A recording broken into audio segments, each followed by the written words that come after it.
Having finished Visions of Mana, I found that there was a lot of stuff in the game that perhaps I wish I'd known before I started playing it, and I thought that that might be information that's all going to be useful to you guys. So let's get into some things that I wish I'd known before I'd started playing Visions of Mana. So let's just get stuck in.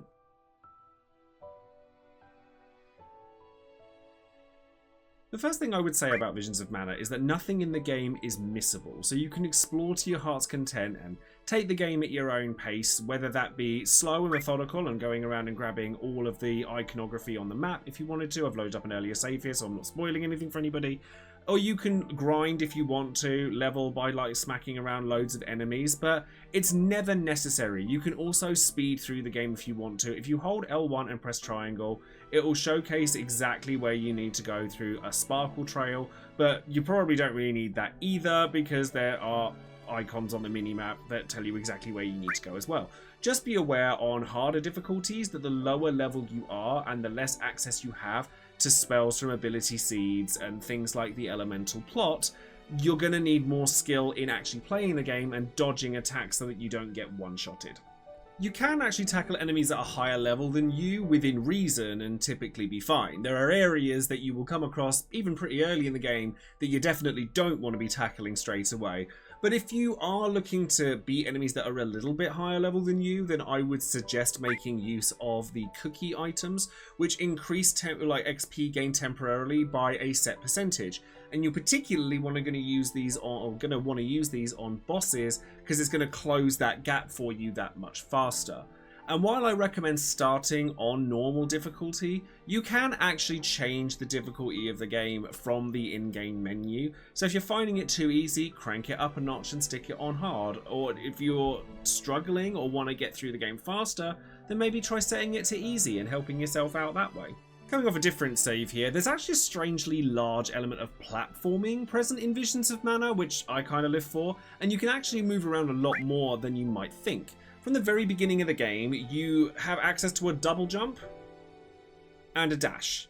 Now, I went a pretty hefty way into the game thinking that I could only dash once in mid-air. I was wrong. You can dash multiple times in the air. And so the good way to get a good amount of distance in jumps is to go jump, dash, double jump, dash, and then just keep dashing.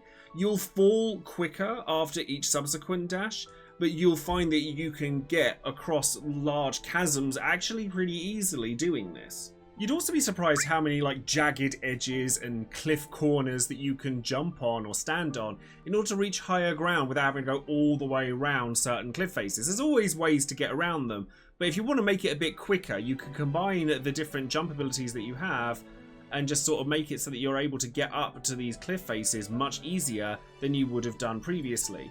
And then combining these skills along with the various traversal abilities of the elemental vessels, you find that it's actually really fun to kind of experiment on which corners you can actually jump on and which ones you can't. So you can usually find a way around some of these cliff faces so that you can get up in different ways that you wouldn't have been able to do usually. But enemies in Visions of Mana have two different types of weaknesses, as you can see on this example in the bestiary, which you can access at any time from the menu. With this fire drake, you have two different ones. So where on those first two icons there you have slash and blunt damage, so different types of damage that you could deal, you also have different elemental types of weakness as well. So wood, wind, moon, light, dark, fire, water, etc. And in the case of this fire drake, it's weak to both slash damage and water damage. So you can actually combine both of these weaknesses and take advantage of them in conjunction to make tougher fights significantly easier. It's also worth noting that elemental weaknesses are actually fairly easy to discern without looking at this, just by looking at what elements the enemy is using or what it even looks like. So for example, a fire drake is going to be weak to water, and similarly a dark dragon is likely to be weak to light. So just use your brain and try and acknowledge what something's going to be weak to before you go in. Because of this, the imbue spells that are learnt predominantly by Val, but you can get access to them through ability seeds for other characters, are absolutely invaluable. As a matter of fact, I used these and practically no other magic throughout the majority of my playthrough of the game.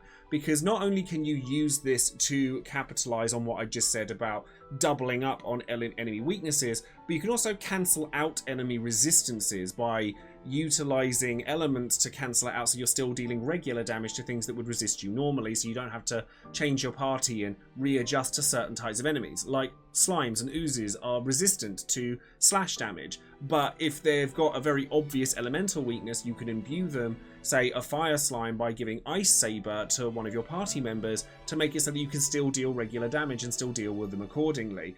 Honestly, these were just ridiculous spells, so if you're going to learn anything quickly, and Val is the first character you obtain in the game, I would highly suggest learning the imbue spells as soon as you're physically able. If I ever did use magic, it usually came down to the elemental vessels themselves. As you acquire these items, so with what I have here, I have the wind, water, and moon elemental vessels equipped, which come with the jobs that you're assigning. You can press R2 in combat, and then you'll just get a simple spell. So this one, the moon or the lunar one, freezes enemies in place, and these work off of a cooldown. They don't work off your MP, so you can use these quite as often as you want and use them without prejudice, and they have some incredible effects. Certainly the ones you get later on, but the moon one in particular I used practically the entire way through the game. It's that good. As much as it seems really obvious to say, exploring in Visions of Mana is going to be pretty important to what you're doing. Taking advantage of the points of interest located on your map will help you immensely, and returning to areas after acquiring new elemental vessels will give you access to new things that you couldn't have got on the first time you visited them. For example, when you visit areas, you can only use the elementite that you have the elemental vessels for. So in this case, I can use it because I have Sylphid, which is the wind element, and it gives me elemental points. Now, elemental points are used in order to acquire new skills across the elemental plot. And early in the game, you'll get enough of these to get like a lot of a feel for the early like nodes on each of the elemental plots, but you will dry up with these fairly quickly over time. So it's important to try and get hold of the elementite and the elemental points as you come across them.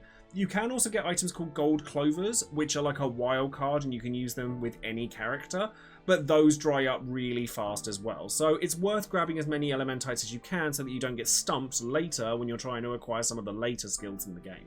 You'll also find elemental areas, which are challenge arenas that grant special ability seeds and have a couple of other reasons I won't go into as to why you would want to do them, that will make it so you'll absolutely want to track these down at your earliest convenience. And these scale with your level, so don't be shy to try them as soon as you find them, because coming back to them later, you'll still be evenly matched with the enemies that you're fighting, so don't be frightened of them. Exploration is particularly important in dungeon areas. You're going to want to get treasure chests as much as you can within these, and you can always access them all as soon as you enter. The main reason for that is because you'll often find that there will be items that you can use to either give your party members new nodes on the elemental plot, or new ability slots so that you can equip more ability seeds. So you're going to want to do that as much as you can as soon as you find any kind of dungeon area. In terms of party composition and combat, I found that, as crazy as it sounds, I never found it necessary to carry a healer for the vast majority of the game, instead focusing on clearing fights as quickly as possible and just using items in place of magic. Money's not tight in the game if you're exploring the game enough, or you're selling items as you come across them, or just not running from fights. You can complete side quests, you'll get money. So purchasing items is rarely an issue. Just make sure that the character that you're wanting to use items with needs to not be doing anything else before you do it, because sometimes I found that if I was in the middle of another animation and I pressed the ring menu item to use an item, it just didn't do it and I had to press it again. So just be careful of that. So when choosing a job that you actually want to use, the three main things that you can't transfer between jobs are the elemental vessel that you use with that job, the weapon type, and the passives that are specific to that job. So for example, if I were to choose a Rune Knight for Val, which is the first job you get for him in the game, he will have the Sylphid Boomerang, which is actually a very good like elemental vessel to carry, as it can spread status conditions and stuff. He will be wielding a great sword, and there are elemental or passive abilities such as raises attack by 20% when weapon is imbued with elemental saber magic, all of those kinds of passives will stay on that job, whereas abilities like Flame Saber, Thunder Saber, those you can transfer over. And I'll say this, don't write off the early jobs you get either. It's very exciting to play with the new spangly toys every time that you get them, and trust me, that's one of my favourite things about this game. But some of them, certainly Morley's Nightblade job, I found to be extremely good, and I used it for practically the entire game because I liked having access to the lunar elemental vessel to stop time. I think his daggers are fantastic, and I also felt that the passives of increasing crit damage, increasing crit rate by 70% on a very regularly often hitting move, it's just really, really strong and too good to pass up. Actually, speaking of which, I feel like I should talk about it because Morley's daggers I felt to be by far the strongest damage in the entire game. They're straight up ridiculous thanks to a single move, which is the Reaping Rave attack, which is performed by holding the triangle button.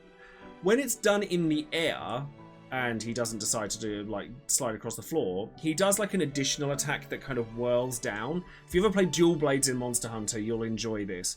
It does massive amounts of damage to both single targets and multiple enemies, and it drags Morley and his target down with them.